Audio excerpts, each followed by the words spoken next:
बिस्मिल्लाहिर्रहमानिर्रहीम। मेरे तहरीक इंसाफ के साथियों, मैं तहरीक इंसाफ का एक कारकुन हूँ और मैं वीलॉग ये करता हूँ और मैं इसमें जो एक मुशाहिदा मैं करता हूँ मैं वो अपने साथियों के आगे बात रखता हूँ।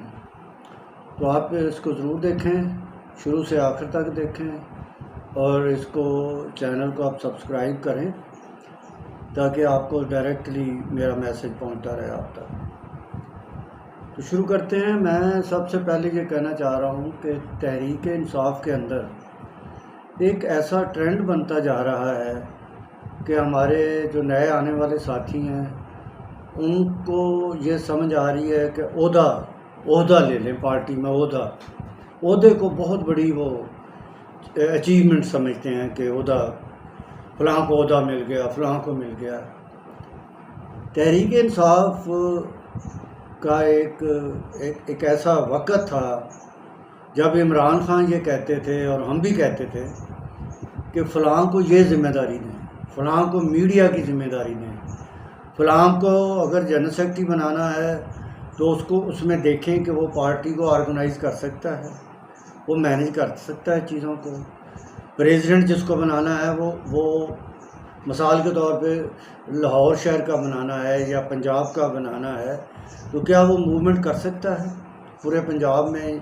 जो लाहौर का प्रेसिडेंट जिसको बनाना है वो लाहौर में मूवमेंट कर सकता है या एक जगह दफ्तर में बैठा रहेगा कि आके मुझे मिलो? अब पार्टी के अंदर ऐसा ही कल्चर बन गया है कि जिसको जितना बड़ा ओहदा दे दिया जाता है वो ज़िम्मेदारी नहीं फील करता। वो समझता है कि मैं एक बहुत बड़ा, मुझे ओहदा मिल गया, मैं बॉस हो गया। हालांकि ये जो ओहदा है बेसिकली ये ज़िम्मेदारी है और ज़िम्मेदार जो हो जाता है, जिसके पार्टी जिसकी ज़िम्मे लगा देती है, उसका काम है फिर वो कारकुनों से मिलना।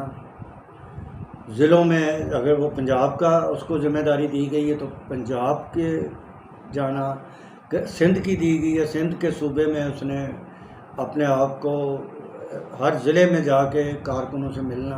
ये नहीं कि कारकुन बेचारा आके मिले उसे। तो ये बड़ा इस तरह KPK में भी और बलूचिस्तान में भी। तो इस तरह जो जनरल सेक्रेटरी है वो पार्टी का रिकॉर्ड रखता है, तंजीमों का किस तरह बनानी है। इस तरह दूसरे जो अहदेदार हैं, हर एक की एक अपनी ज़िम्मेदारी है।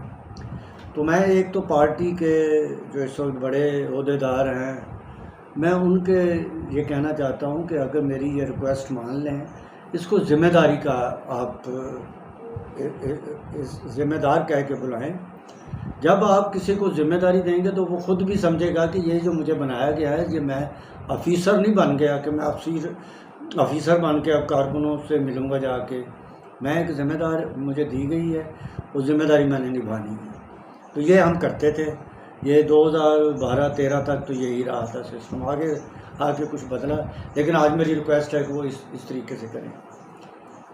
इस तरह ये होगा कि वो जब जिसको ज़िम्मेदारी दी जाती है ना, वो ज़िम्मेदारी को फील करेगा और जाएगा, विज़िट करेगा, कारकुनों को मिलेगा, शहरों के विज़िट करेगा, वहाँ कारकुनों को जाके मिलेगा। जो कारकुन, मिसाल के तौर में पंजाब की एग्जांपल देता हूँ, एक रोहिंग्या का रहने वाला कारकुन है, वो बेचारा लाहौर आके तो नहीं मिल सकता। मतलब जो प्रेसिडेंट है वो चले जाए उधर मीटिंग रख के, वो एक कारकुन को नहीं, वहाँ सैकड़ों कारकुनों को मिलेगा फिर। तो ये बड़ा अच्छा एक बन जाता है। दूसरी बात मैं ये करना चाह रहा हूँ कि इस वक्त PTI के ऊपर बहुत मुश्किलात हैं, पार्टी ज़ेरे अताब है। इससे पहले भी जो हमारे तहरीक इंसाफ के नए मेंबर हैं, नए कारकुन हैं पार्टी में, उन्हें इतना हो सकता है सियासी हिस्ट्री का इतना ना पता हो, लेकिन मैं ये कहना चाह रहा हूँ कि अब पीपल्स पार्टी को जब हुकूमत ख़त्म की गई, ज़ियाउल हक साहब ने मार्शल लगाया, तो पीपल्स पार्टी के कारकुनों के ऊपर बहुत मुश्किलात आई। कोड़े लगे, सरेआम कोड़े मारे गए, सरेआम सज़ाएँ दी गई, किले के अंदर तशद्दुद किया गया, सज़ाएँ दी गई, कई लोग जलावतन हो गए, चले गए। लेकिन जो उनका नज़रिया था, जो सियासत, हालांकि उनके लीडर को मतलब फांसी दे दी गई थी, लेकिन इसके बावजूद उन्होंने अपनी सियासत जारी रखी और जद्दोजहद जारी रखी। फिर उसके बाद नून लीग के ऊपर भी परवेज़ मुशर्रफ साहब का दौर आप देख रहे हैं, उसके ऊपर भी प्रॉब्लम है। इस तरह पार्टियों के ऊपर आते रहे हैं। भुट्टो साहब के दौर में वली खां की पार्टी के ऊपर बड़ा परेशानियां आई थी, पार्टी पर पाबंदी लगी थी। लेकिन जो सियासतदान होते हैं, कारकुन, जो सियासी कारकुन होते हैं, वो बड़े हौसले के साथ ये चीज़ें बर्दाश्त करते हैं। इसी तरह आज तहरीक इंसाफ पिछले 3 सालों से ज़ेर अताब है। लेकिन इसमें अब जो हमारी लीडरशिप है वोकला की या इसके अलावा, मतलब उन्होंने 3-4 दफ़ा कोशिश की, बड़े बड़े एहतजाज भी किए, लेकिन कारकुन बेचारे निकले बाहर। लेकिन कारकुनों को छोड़ दिया गया और लीडरशिप वहाँ से गायब हो गई और कारकुन पकड़े भी गए और मतलब उनमें मारे भी गए, कोई लापता हो गए। तो ये नहीं ठीक, लीडरशिप को वहाँ खड़ा होना चाहिए। तो मैं बार बार जो बात करता हूँ कि मुजाहरों से अब हमारे ये जो है ना, जो पार्टी के जितने भी हमारे कारकुन हैं, इमरान खान हैं, जेलों के अंदर बंद हैं, जिनको सज़ाएँ हो चुकी हैं, कईयों को सज़ाएँ नहीं हुई। आज वहाँ पे इस्लामाबाद में जो ATC है उसने सज़ाएँ दी हैं 10 साल, उसमें 11 हमारे वर्कर हैं, उसमें MN अब्दुल लतीफ़ साहब हैं, सज़ाएँ हो गई हैं। अब इन सज़ाओं को रिव्यू करने के लिए, दोबारा केस लड़ने के लिए, कोर्टों में जाने के लिए वोकला करेंगे, ना कि ये मुजाहरों से मसला हल होगा। इस तरह इमरान खान साहब को जो सज़ा दी गई है वो लीगल है या इलीगल है, वो कोर्ट डिसाइड करेगी और हमारे वकील उस मुकदमे को आगे बढ़ाएंगे, लड़ेंगे। अब जिस तरह 5 जून को केस लग गया है 190 मिलियन पाउंड का, हमारे वकीलों को पूरी तैयारी करनी चाहिए कि ये सज़ा ख़त्म हो जाए और इमरान खान बाहर आ जाएं। लेकिन अगर हम मुजाहरे करते रहें, मुजाहरे करें, कारकुनों को इकट्ठा करें, नुकसान भी कारकुनों का होता है उसमें, लेकिन वो केस हैं कोर्ट में। मैं वकीलों से ये कहना चाहता हूँ कि वो अपनी डायरेक्शन चेंज ना करें, डायरेक्शन को सही रखें और वहाँ पे केस लड़ें आप। अब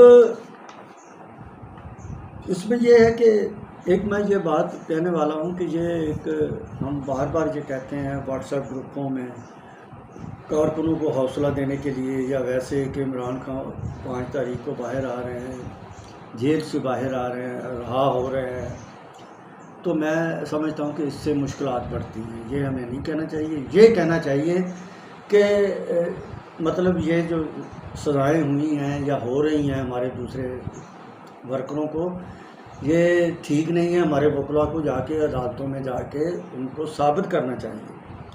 तो ये आज मैं कहने वाला था। इसके अलावा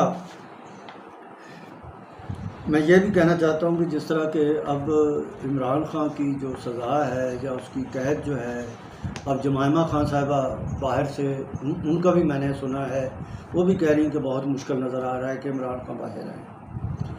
तो इस तरह ये मुश्किलात अब बढ़ रही हैं। इस मुश्किलात को काबू करने के लिए मेरी ये रिक्वेस्ट है कि ये बजाय ये प्रोपेगेंडा किया जाए हर व्हाट्सएप ग्रुप में कारकुन को हौसला देने के लिए, तक तो ठीक है, लेकिन अंदर एक अपनी स्ट्रेटजी बनाएं कि इमरान खान साहब को मुकदमों से बरी होंगे। तो ये होना चाहिए। ये इस वक्त इमरान खान इंतहाई ख़तरनाक जोन में है, बहुत मुश्किल में है, और हमारे दूसरे कारकुन भी कि बड़े मुश्किल में हैं कि उनकी सज़ाएँ, जिस तरह आज 10 साल सज़ाएँ हो गई हैं। तो ये इसको बचाने के लिए हमारे वकील जो, मेरे उनसे मेरी दरख्वास्त है कि वो मतलब इस पे मुकदमे लड़े। बस ये आज मेरा वीलॉग है। और कारकुनों को भी चाहिए, हमारे जो व्हाट्सएप ग्रुपों में हैं वो आगे बढ़ें और जहाँ जहाँ वकीलों से मुलाकात होती है उनसे रिक्वेस्ट करें कि ये खान साहब के मुकदमों को लड़ें साफ़ सुथरे तरीके से और उन्हें रहाई दिलवाएं। नहीं तो वो बड़ी मुश्किल में है, बड़ा मुश्किल है फिर रहाई होना। नहीं तो ये मुजाहरों से या इन चीज़ों से नहीं होगा। पार्टी तंजीमें बेहतर करें और बेहतर ऑर्गेनाइज़र लगाएं पार्टी के, और वो पंजाब के सूबों के दौरे करें और इंशाअल्लाह ताला पार्टी आगे आएगी, कारकुन आगे आएंगे इंशाअल्लाह ताला। तो ये मेरी आज रिक्वेस्ट है। बस मैं इन्हीं अल्फाज से अल्लाह हाफ़िज़ कहता हूँ। शुक्रिया।